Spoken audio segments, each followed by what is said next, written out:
আজি তাৰিখত বৃহত্তৰ অসমীয়া জাতিৰ বাবে যি প্ৰত্যাহ্বান আহিছে অসমৰ বুকুত বৃহত্তৰ আমাৰ যিখন অসমীয়া সমাজ বৰাক ব্ৰহ্মপুত্ৰ পাহাৰ ভৈয়ামত আছে এই সমাজখনৰ মাজত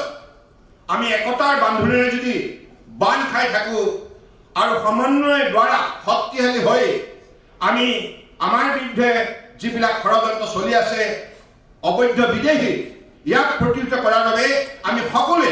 সংকল্পবদ্ধ হ'ব লাগিব প্ৰতিজ্ঞাবদ্ধ হ'বই লাগিব আৰু এতিয়াও মোগলৰ আক্ৰমণ অব্যাহত আছে এই কথা নিশ্চিত এতিয়াও অসমৰ ভূমিপুত্ৰসকল সম্পূৰ্ণৰূপে সুৰক্ষিত হ'ব পৰা নাই